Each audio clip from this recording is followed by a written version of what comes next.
我死后的第4天，季彦明正跟他的白月光在马尔代夫晒日光浴，一张结婚证件照在网上疯传，曝光了我跟他的关系。他打来电话质问我：何许，网上的照片是你发的吧？当初说好了只是隐婚，别以为用这种手段我就会公布我们的婚讯。我已经让人澄清是网络 P 图，事后会安排人跟你连线，你最好解释一下。电话那头沉默了好久，才传来一个带着哽咽的声音：季彦明，何许已经死了，这辈子都不会帮你解释清楚了。我死了以后，灵魂一直困在季彦明身边，看着他精心打扮，开着最酷炫的跑车去机场接他回国的白月光。薛婷婷从飞机下来的那一刻，她的眼睛都在发光。我记得闺蜜说过，那是充满了爱的眼神。原来不是她不会爱人，而是她爱的一直另有其人。他们像恋人一样拥抱，久久不愿松开彼此。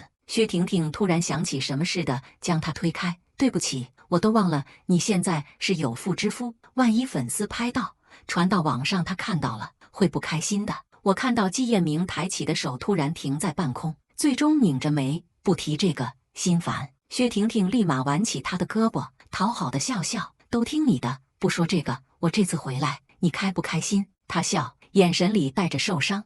开心。薛婷婷是季彦明的初恋白月光，我一直都知道。那时候季彦明是京圈有钱的二世祖，薛婷婷是娱乐圈18线小花。季彦明跟她求婚的时候，薛婷婷却因为事业拒绝了，甚至提出分手，在第2天飞往国外去好莱坞发展。薛婷婷是他的念念不忘，而我只不过是他感情空缺的替补。我以为他们分手的这3年，我们好歹有些感情，现在看来不过是我的一厢情愿。他们把曾经去过的地方重温一遍。高冷不苟言笑的季彦明，青涩的像个情窦初开的大男孩。太阳下山的时候，薛婷婷靠在他的肩膀上问：阿明，今天晚上可不可以留下来陪我？他几乎没有犹豫地答应了。薛婷婷又小心翼翼地问了句：那你跟他打个电话，说公司忙，今天晚上加班，不回去了。不用了，他直截了当地拒绝。你也知道，当初我跟他结婚完全是因为赌气，虽然有亏欠，但这些年他从我身上得到的已经够多了，而且我的行踪从来都不用跟他汇报。我有些想笑，得到的够多，那些得到的指的是什么？钱吗？这3年时间，他打给我的每一笔钱我都没有动过。还是说，当初他也在我耳畔一遍又一遍地说爱我？都怪我当初被所谓的爱情蒙了眼，连带他说不公布婚讯都答应了。原来这份爱这么廉价。当天夜里，季彦明和薛婷婷在游乐场的亲密合照上了热搜。此时的薛婷婷已经成了当红花旦，粉丝疯狂磕 CP， 直接把他们俩送上榜1。又有8道他们早在大学就已经是一对的粉丝，直呼金童玉女。一个是资产雄厚的资本家，一个是当红小花，真是天生一对。可我算什么？如果不爱，为什么当初要跟我求婚？用所谓的爱来麻痹我。热搜挂了3天，第4天一张我和他的结婚证件照爬上热搜，原本磕疯了的粉丝纷纷炸锅，一部分不相信这是真的，一部分粉转黑，直言薛婷婷是插足他人的第三者。也有一部分人始终认为，就算季彦明和我结婚了，那又怎么样？薛婷婷才是他的真爱，或许我才是那个插足的第三者。最多人骂的是季彦明，骂他朝三暮四，骂他明明是有妇之夫，却来勾引他们婷婷。季氏集团也因为季彦明突然出现的黑料，股份急剧下跌，继父直接打电话施压，如果这件事情不摆平，不但季家不用回了，就连薛婷婷也会遭到封杀。薛婷婷在关键时刻给他支招：阿明，我被封杀都没有关系，你是季氏集团未来掌舵人，季氏绝对不能在这个时候出差错。不如这样，你先找人公关，就说这些照片是有人 P 出来的，然后让他帮你解释，应该有用。两人一拍即合，季彦明终于拨出了我的电话号码：何许，网上的照片是你发的吧？当初说好了只是隐婚，别以为用这种手段我就会公布我们的婚讯。我已经让人澄清是网络 P 图，事后会安排人跟你连线，你最好解释一下。电话那头传来声音，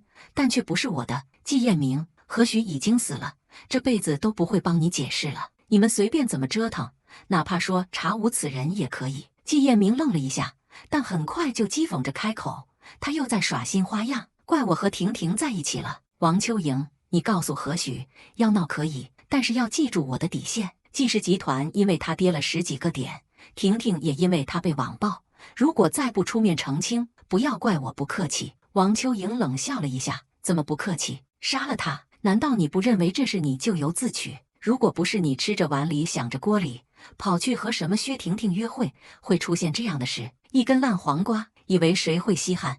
也就是何许天真，上了你的当。”季彦明怒了：“王秋莹，闭上你的嘴，让何许接电话。”王秋莹也从一开始的冷静变成歇斯底里，带着哽咽的咆哮：“季彦明，你聋了是不是？我说何许死了，他死了。”季彦明再次愣住，随后咬着牙：“放心，他命那么长，肯定不会死。”说完，气呼呼地挂断电话，接着点开微信，开始给我发消息：“何许，你在哪？”只是消息发出去，跟着出现的是红色感叹号。是的，我早在他要去接薛婷婷的那天，删了他的联系方式，只因为我发现季彦明跟薛婷婷还藕断丝连。难怪从来不追星的他，总是关注明星动态。难怪他总是半夜聊天，手机从来不让我碰。曾经我故意开玩笑地问了一句：“不让我碰手机，是不是里面有什么不可告人的秘密？”他却直接翻脸：“何许，我们都结婚2年多了，不要总是疑神疑鬼。”那一刻我就知道了，所谓的爱其实是假象。当天夜里，我收拾好东西准备出发，他还在背后讥讽我，一言不合就拿离家出走威胁我。何许，这招在我这里不管用。我只是认真地告诉他：“季彦明，我们离婚吧。既然不爱，那就放手，让我离开，对你对我都好。”到现在我都还记得他眼底的嘲讽：“何许，你那么爱我，你舍得吗？”是啊，我以前那么爱，但现在我不爱了。我很认真，舍得。彼时他接了个电话，走得很匆忙，临走的时候甩给我一句：“好，那就试试，看看你能忍多久不联系我。”直到那一刻，我才发现自己爱的有多么卑微，以至于他有恃无恐地认为我这辈子都非他不可。此刻发不出消息的季彦明更加暴躁了，他将手机往地上一扔，抬脚便往外走。薛婷婷被他的样子吓到了，问了句：“阿明，你要去哪？”“回家。”薛婷婷见他脸色不对，柔声解释了句：“他一定不会有事的，女生嘛，有的时候会做出一些偏激的举动，用来证明自己在对方心里的存在。”闭嘴！季彦明暴躁地说出这2个字，连他自己都没意识到他是多么的不安。随后拉开门，直接走了出去。等他回到别墅的时候，家里的佣人刚刚接完电话。季彦明看到保姆，正准备开口询问我的踪迹，佣人脸色苍白地告诉他：“少爷，刚刚警察局的人打来电话，说让先生您去认领一下尸体。”我看到他脸上闪现一丝惊讶，很快又恢复平静，讥讽地笑着问：“王妈，是他让你配合演这出戏的吧？晚点告诉他，这招在我这里不管用。”保姆的脸上闪现一丝苦涩：“先生，我没有骗你，如果你不相信，接电话问问就可以了。我真的……”保姆的话还没说完，手里的电话已经被季彦明抢走了。他不耐烦地皱着眉头问：“他给你多少钱，让你们帮着演一场戏？是不是等会儿连尸体都能演得出来？”电话那头的人沉默了一下：“先生，这里是警察局，我不知道您跟您太太闹了什么矛盾，但是死人这种事，我们是不会开玩笑的。我们确认到您太太没有其他亲人，如果先生不来，我们只能当无人认领的尸体处理。”他冷笑着说：“那就当无人认领的尸体处理吧。”挂断电话，季彦明愣愣地站在那里，随后又像是想起什么似的，用手机查询刚刚拨过来的那串电话。当他查到那通电话的确是当地警察局座机的时候，整个人愣住了，眼神里闪现一丝痛苦，嘴里喃喃着：“这怎么可能？不可能！”随后整个人一阵踉跄：“先生，您没事吧？”保姆王妈想上去搀扶，被他挥手拨开了，随后紧紧抿着唇，眉头紧皱，大步朝着门外走去。我的灵魂跟着他上了车，只见他坐在驾驶座位上，双手抓紧方向盘，突然红了眼圈：“你怎么可能死呢？何许，算命的都说你命长，我死你都不一定死，最好是在骗我，否则……”我忍不住冷笑：“骗不骗，现在又有什么意义了？”他咬紧牙关，没再说下去。而后脚踩油门扬长而去。平时到警察局20分钟的车程，今天他只用了10几分钟。跟警员说明来意，他很快便被领到了停尸间。说来有些好笑，就算我已经死了，可看着太平间被白布盖着的尸体，还是有些害怕。我下意识攥紧拳头，不敢直视。季彦明同样很紧张，他站在尸体前，迟迟不肯掀开白布。随后讥讽出声：“他怎么可能会死呢？你们一定弄错了。我和我太太之前吵过架，他是不会寻死的。”他说完就要往外走，却被其中一个警员拦住了。“先生，请配合我们调查。”警察说完，正准备掀开白布，被他一把抓住了手腕。他沉着嗓音，脸冷得吓人：“我自己来。”我想探头过去看一看我死了的样子，可谁知道他把白布掀开之后又快速盖上，整个人往后退几步。不可能，怎么会这样？我不知道在我身上发生了什么，只依稀记得我好像经历了车祸。但现在季彦明的反应让我有些害怕。难道我的死状很惨？看到旁边有玻璃，我飘过去想看看自己的模样，可是玻璃上什么也没有，我无法看清自己现在的模样。季彦明闭上眼睛问：“到底发生什么了？”旁边的警员有些遗憾地说了句：“车祸。”原来我死于一场车祸。通过季彦明和警察的对话，我了解到了事情的来龙去脉。我被车撞倒以后，又被拖行了几十米远，不仅半张脸完全烂掉，就连身上也多处骨折。总而言之，不是一个惨字就能一概而论的。听完这些，季彦明的脸色变得煞白起来，随后他失控地抓住警察的衣领问：“肇事司机呢？肇事司机在哪里？”警察微微蹙眉：“先生，你冷静一下，肇事司机我们还在抓捕，再给我们一点时间，很快就会找到。”很快就会找到，那就是没有找到。他咆哮出声，然后愣了一下，失控的表情逐渐恢复如常。现在尸体已经认领了，我可以带他回家了吗？两个警察相对视一眼，然后点点头。很快，我的尸体便被拉到了殡仪馆。我看到他对殡仪馆的工作人员交代，不管花多少时间还有精力，我希望他能恢复原来的容貌。最后一句话，不知道是不是在跟自己说。她最臭美了，每次我在家都看到她在化妆。那时候我化妆全都是为了她呀。无论我在别人面前有多么狼狈，多么不堪，我只希望在她面前呈现最完美的一面。可惜现在却落个面目全非的下场。交代完毕，她往外走，王秋莹突然跑了过来，直接朝着我的尸身冲。季彦明一时没反应过来，他已经扑到了我身上。何许，怎么会这样？为什么会这样？我早就说过，这样薄情寡义的男人不能碰，可你偏偏不听。说完，转身冲着季彦明咆哮：“是谁允许你把何许带走的？”看到王秋莹哭成这样，我的心都要碎了。他一把鼻涕一把泪往我的尸身上抹。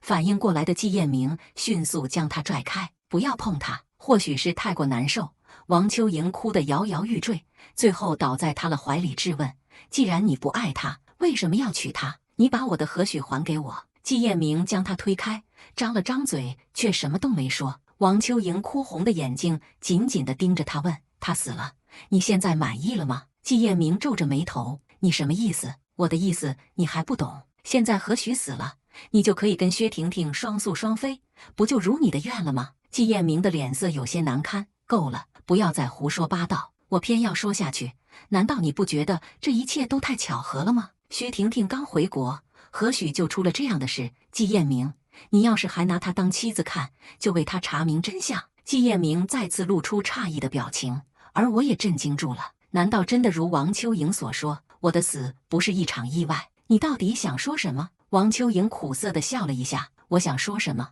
我想说何许死于谋杀。”季彦明呆呆地站在那里，他的神情很快恢复自然。“我看你是疯了，把他带走。”很快，王秋莹被赶走了，殡仪馆又恢复宁静。看过我仪容的工作人员很是为难：“先生，实在是抱歉，太太这次车祸实在是惨烈，恕我们无法修复。最重要的是，已经是第7天了，尸体已经有严重的腐烂现象，这边建议您就地火化。我很难想象到底已经是什么程度了。就地火化也好，虽然我现在成了灵魂无法闻到，可也能猜到有多难闻。”他像泄了气的皮球，目光落在我的尸身上。“那就按你说的办，工作人员如释重负，正准备动手的时候，季彦明却一步步走到尸体旁。我不知道他要干什么，最后看到他将我套在无名指上的戒指拿了下来。好了，人死如灯灭，直接推去火化也挺好。手机在这个时候震动起来，季彦明拿出手机，来电显示“婷婷”2个字。想到秋莹刚刚说的话，我也开始怀疑一切。突然曝光的结婚证件照，莫名其妙的车祸，一切线索都指向了薛婷婷。难道真的是她害死了我？我看到季彦明盯着来电显示盯了好久，最后才接通电话。阿明，对不起，你还在生我的气吗？季彦明顿了顿，语气一如既往的温柔。没有。电话那头的薛婷婷一阵欣喜，没有就好。阿明，你不知道，刚刚吓死我了，我还以为……对了，何许他？不提他，你现在在哪？我过去找你。我笑笑，我的死对他而言也觉得晦气吧？亏我还以为我的死会让他觉得难受，真是好笑啊！可为什么就算是死了，就算早就说好了要放弃，心为还会这么痛？薛婷婷发了定位，季彦明很快就到了目的地。看到他，薛婷婷开心极了，直接扑进他怀里。阿明，我好想你。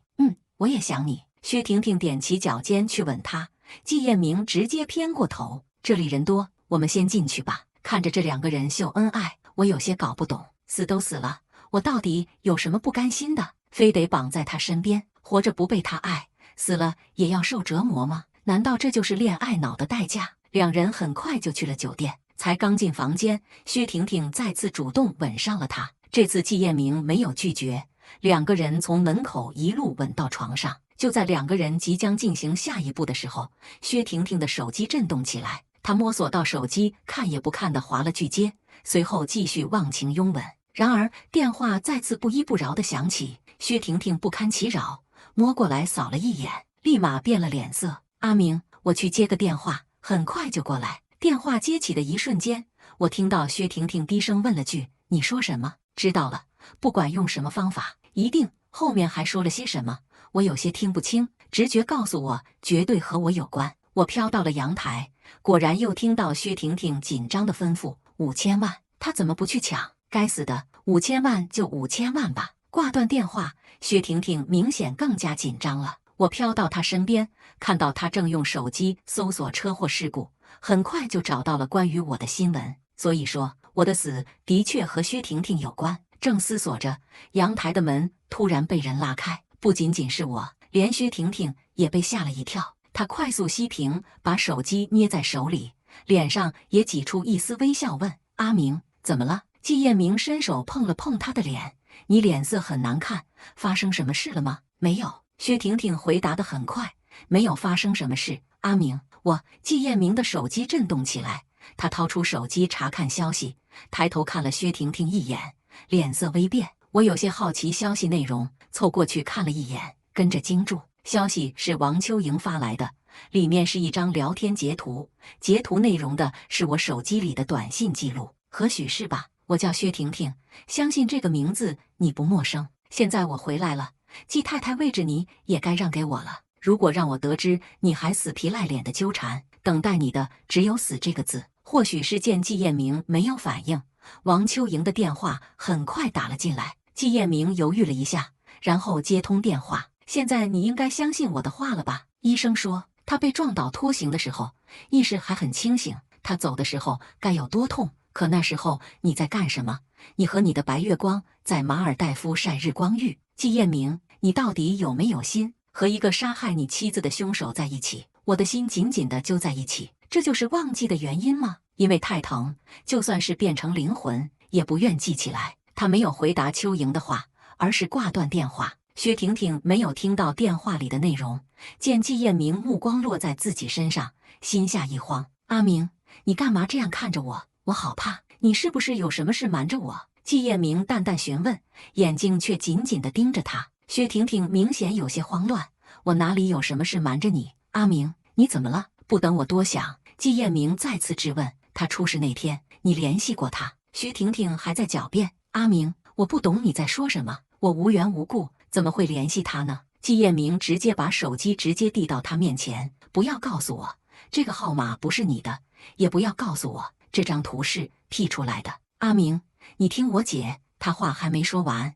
就被季彦明打断。我只要你回答我，短信是不是你发的？是，你杀了他。我都说过，只要你回头，我会在原地等你。至于何许，我会有个交代。你为什么要这么做？说到最后，他闭上眼睛，深深呼吸一口气。他明明是那么怕疼的一个人，连打针都会掉眼泪。那天他该有多疼？不知道是不是错觉。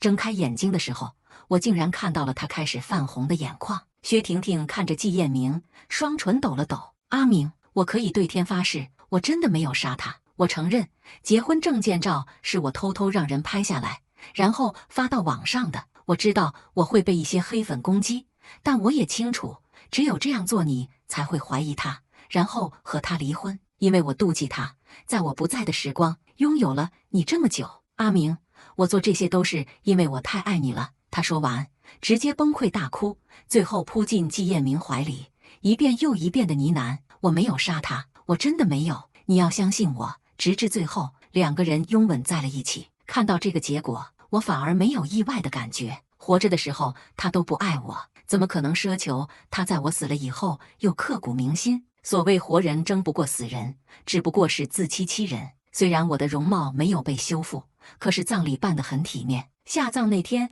安安静静，骨灰盒周围铺满鲜花。记得曾经我开玩笑说，阿明，要是我比你先死，记得在我的骨灰盒旁边铺满鲜花。他嫌弃地看了我一眼，吐槽了一句，说什么死不死的，算命的都说你比我命长。他不知道的是，我之所以让他在我的骨灰盒旁铺满鲜花，是因为他从来都没有给我送过花。可是现在看着满地的鲜花，我却一点也高兴不起来。不爱就是不爱，就算把全世界的鲜花都送给我，我也不会快乐。不过现在我也无所谓了，我只希望灵魂能够早日解脱，不要再跟他有任何牵绊。小河，一个身影缓缓靠近，看到墓碑上的照片，突然跪下去，紧紧地捂着嘴，哽咽地说不出话来。我认出来她是院长妈妈，看到院长妈妈这么难受，我的心也开始一阵一阵揪着疼。我多么想过去抱抱她，让她不要那么难受，可却只能一次又一次穿过她的身体。她一定很难受，那个被她捧在手心里的姑娘走得这么早。等她哽咽完，才擦干眼泪，缓缓靠近，抬头看向旁边的季彦明。他张了张嘴问：“你就是季先生？”季彦明很意外，只是不等他开口，院长妈妈已经喃喃起来：“难怪小何那么喜欢你，可惜了，那么好一个姑娘。我也是今天才知道小何去世的消息，听说他该有多疼。那天他也去找过我，你能想象到他有多难受吗？他知道你会离开他，还微笑着祝福，告诉我爱不是禁锢，而是放手。可是你在做什么？你在陪另一个女人游山玩水，让她一个人被遭受网暴。你以为受伤害的你护着的那位难受，他才是最难受的一个。季彦明，你到底有没有心？”听到院长妈妈的话，季彦明张张嘴，最终一个字也没有说下去。我看到他那双骨节分明的手开始颤抖，最后控制不住，干脆攥成拳头，一双眼睛红的也更厉害了。院长擦干眼泪，抖着手从包包里取出来一个日记本递给他，这是小何的，他生前受了委屈或者开心都会找我。虽然我不知道你对他是什么感情，但是他真的很爱你。或许这里面的内容你有必要看一看。我当初的确想和他断了所有联系，一个口口声声说爱你的人，结果心里装着其他人，只是拿你当替身。我当然不愿意再和他在一起，只不过不是爱的放手，而是不爱的清醒。我不想让这个家伙再碰我的东西，只会觉得恶心。但他还是接过了院长妈妈递给他的日记本。我看到院长妈妈在我的墓碑前站了很久很久，临走的时候轻轻地问了句：“小何，你也不想让他好过，对不对？原谅我让他看到这些日记，我只想让他知道，他其实根本不配。是啊，他根本不配。从前我爱他，也爱自由，但现在我只爱自由。哪怕作为灵魂在这个世界上飘荡，我也不要跟他有任何瓜葛。”目送院长妈妈离开的时候，我看到了不远处的王秋莹，她静静地站在那里，一双眼睛盯着季彦明，最后接了一通电话，头也不回地离开了。很快，墓地只剩下季彦明一个人，他似乎还不愿意离去，在我坟前站了很久，才将日记本打开。我从小就有记日记的习惯，就算长大了，这个习惯也没有改变，哪怕只是寥寥数笔。日记的第1页贴的是他和我的合照，照片里的我一脸幸福，依偎在他肩头，而他表情冷淡，看不出悲喜。上面写着日期以及一段话，和他的第1次合照，好开心。这个人我爱了整整3年，今天我们终于结婚了。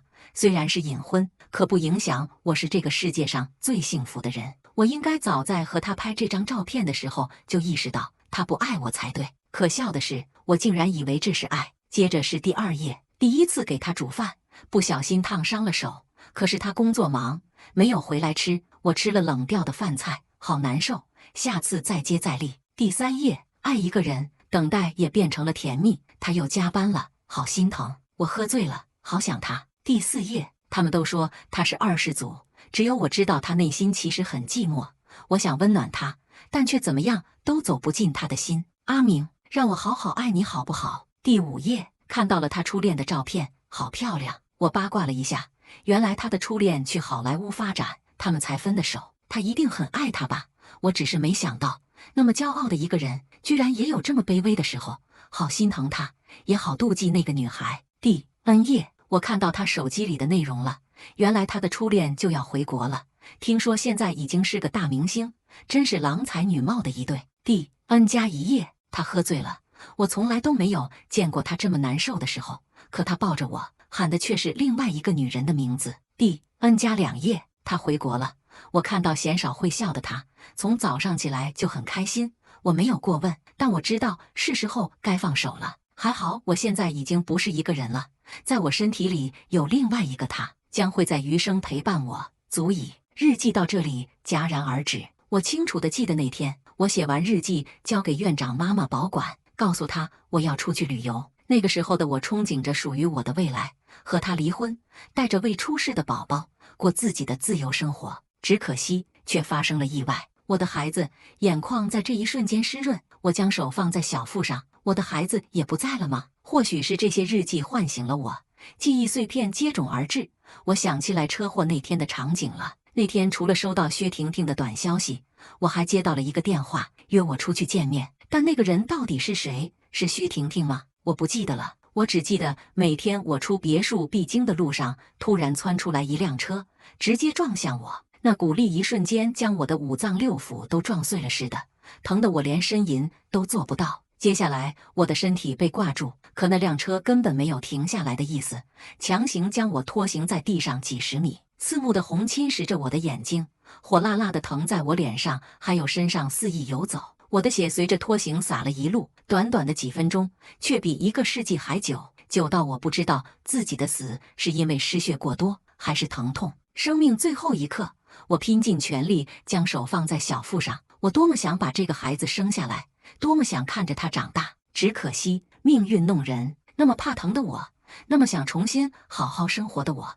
却是以我最不愿意接受的方式死去。何许他突然开口，将我从痛苦的回忆拉回现实。接着他闭上眼，拼命地仰起头，可眼泪还是从他的眼睛里不断往下掉。何许，对不起。他扑通一声跪在我面前，声音哑得不像话。不要说对不起，你滚，给我滚开！我不要他的道歉，不要他的假惺惺，因为我永远都不会原谅他。可我现在已经是灵魂了，无论我咆哮的声音有多大，他都听不见。我看到他一遍又一遍地抚摸我墓碑的照片，一副痛不欲生的模样。如果你真的后悔，那就去给我报仇啊！一定是薛婷婷，肯定是他。阿明。王秋莹的声音在这个时候响起，我和季彦明同时抬头，看到了站在他身后的王秋莹。你到现在还不相信是薛婷婷害了他吗？她走的时候怀了身孕，疼的不仅仅是心，还有身体。我真羡慕你，小何被害死，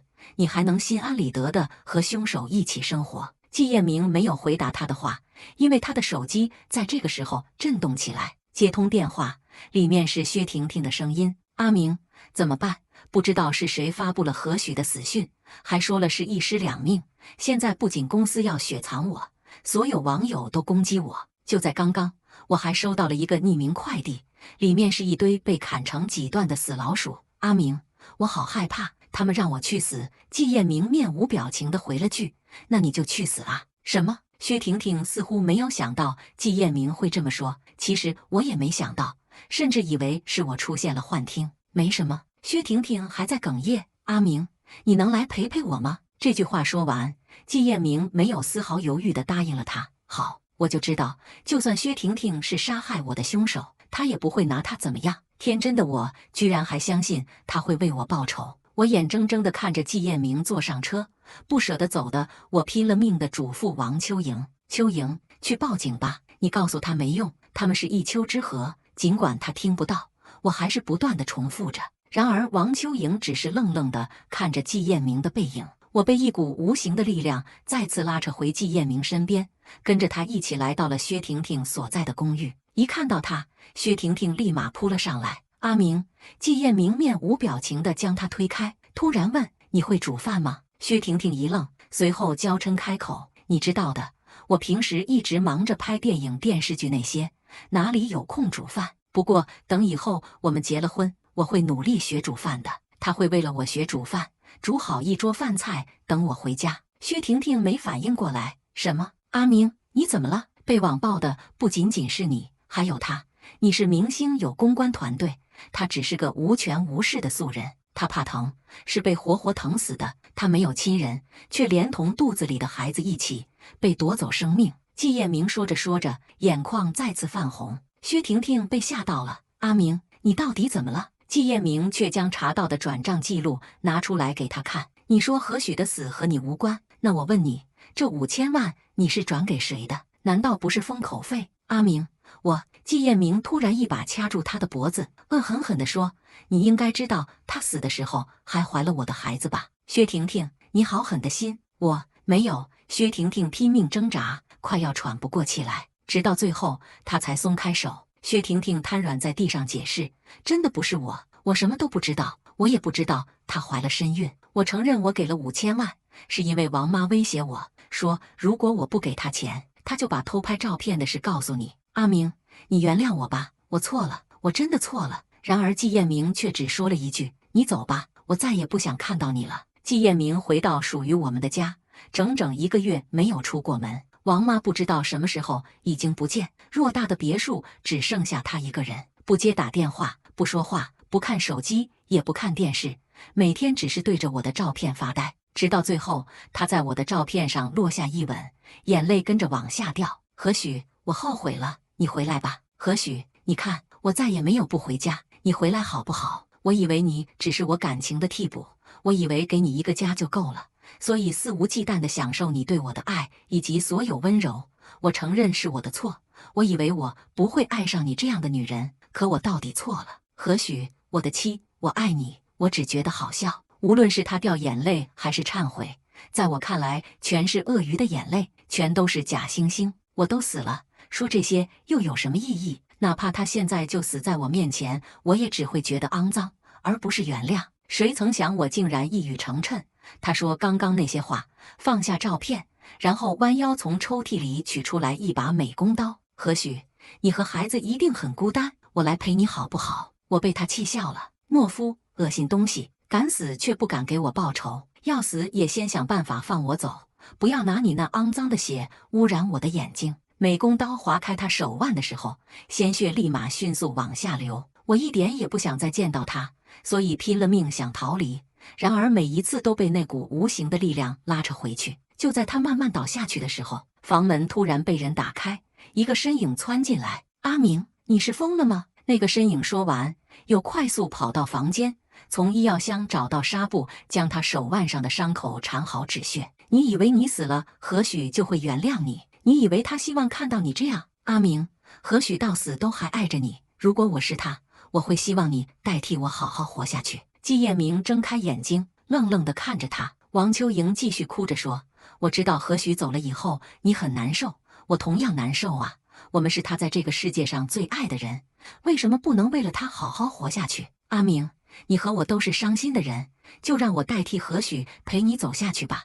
你把我当成他也好，我只希望你不要做傻事。我的脑袋嗡的一声，好像有什么东西豁然开朗。我想起来那个打电话约我见面的人是谁了，是我的好闺蜜王秋莹，也是她得知我怀孕以后给我出主意。太好了，何许，你怀孕了，他就不会和你离婚，薛婷婷也争不过你。不过你现在可别告诉他，我担心薛婷婷知道会对你不利。当然，还有我第一次把季彦明介绍给薛婷婷，他的评价：何许，你的命真好，虽然是孤儿院长大的，可是已经打败了99%的女孩，嫁给了这么一个钻石王老五。何许，要是我是你就好了。甚至不知不觉，他连对季彦明的称呼都变成了阿明。所以说，如果我死了，最大的嫌疑人是薛婷婷，而他可以趁机捡漏。那个策划一切，甚至谋杀了我的人不是薛婷婷，是他。可是他为什么要这么做？明明我们是最好的朋友啊！季彦明一双眼睛紧紧地盯着他，但很快又恢复平静。他淡淡询问：“我和你在一起，何许真的不会怪罪吗？”“当然不会，我是他最好的朋友。”“好，那你就留下来照顾我吧。”听到两个人的对话，我的心沉入谷底。接下来的日子，王秋莹辞了那份小白领的工作，全职照顾季彦明，但也只是单纯的像保姆一样照顾。这天，他在厨房哼着歌煮菜的时候，季彦明突然出手把他打晕了。等他再醒来，已经被季彦明五花大绑。看到这一幕，王秋莹有些害怕，却还是强装镇定问：“阿明，你这是做什么？在跟我玩游戏吗？”“是啊，我们玩真心话大冒险。”季彦明蹲下来，拿出当初割腕的美工刀，在他胳膊上划出一道伤口。王秋莹痛得叫出声：“阿明，你这是做什么？很痛吗？”“痛就对了，何许当初比你疼100倍、1000倍。”说完，他再次在他的手臂上划了一刀。“他对你那么好，把你当最好的朋友，你却处心积虑想让他死。王秋莹，你的心怎么这么黑？”王秋莹还在狡辩：“阿明，你听我说，你一定误会了。对，一定是薛婷婷诬陷我，你不要相信她的话。知道我这么久一直在忙什么吗？我没有去公司，而是在查这件事。那天打电话约她出来的人是你，还有婷婷。她之所以发短信威胁，也是因为你告诉她我很爱何许，才让她暴怒。看看这个人，你还记得吗？我费了好大力气才抓住他，他是你表哥对不对？他什么都告诉我了。事到如今，你还想狡辩？”王秋莹疼得汗水潺潺，听到季彦明说的这些，突然哈哈大笑起来。“是，没错，他是我害死的。他只是一个从孤儿院出来的可怜虫，就应该一直可怜下去。凭什么他就能嫁给你做季太太？我妒忌他比我好看，妒忌他可以嫁给你，成为不可一世的季太太。只怪他不该怀了你的孩子。原本只要薛婷婷把结婚证件照发出去，你和他离婚，然后我放出结婚证件照是薛婷婷偷拍发出去的消息，你就会看清薛婷婷的真面目，从而选择我。鹬蚌相争，渔翁得利，你最后应该是我的。”我整个灵魂都在颤抖。原来我最好的朋友，从一开始都是为了看着我这个可怜虫如何在最底层挣扎。一个人的心可以坏成这样。我朝着王秋莹冲过去，愤怒地想掐死她，可我也只能穿过她的身体。美工刀再次被抽出来一截，王秋莹彻底害怕了。“阿明，你不能杀我，杀了我你也会坐牢。阿明，我才是真正喜欢你的人，求你不要杀。”他的话还没说完，季彦明的刀再次划向他的脸，紧接着是喉咙。王秋莹也没有料到，他真的会死在季彦明手里。季彦明愣愣地站起来，对身后的尸体不管不顾，而后走到客厅，再次抱起我的照片。“何许，我给你报仇了。何许，对不起，你现在可以原谅我吗？我错了，我真的错了。何许，让我来陪你吧。”“我不要你陪，我也不会原谅你，这辈子不会，下辈子、下下辈子也不会。我也不要你来陪，看到你我只会恶心。”他笑了笑，拿起美工刀，直接朝着脖子划去。与此同时，我的身体也开始慢慢变得透明起来。大仇得报，我就可以安息了。后记：尸体被发现已经是7天后了。警方在独栋别墅发现了一男一女2具尸体。据通报，男的是季氏集团独子季彦明，女性疑似其女友。经法医鉴定，男的先杀了其女友，然后自杀。由于长时间没有人发现，尸体高度腐烂。院长看到新闻的时候，喃喃了一句：“小何，现在你可以安息了吧？”办公室门在这个时候被敲响，门打开，一个抱着孩子的女人站在那里。院长，又捡到一个女婴，初步检查身体很健康。院长走到门口，接过来却看到了右肩部上的一颗红痣。他先是一愣，很快泪流满面。小何，是你回来了吗？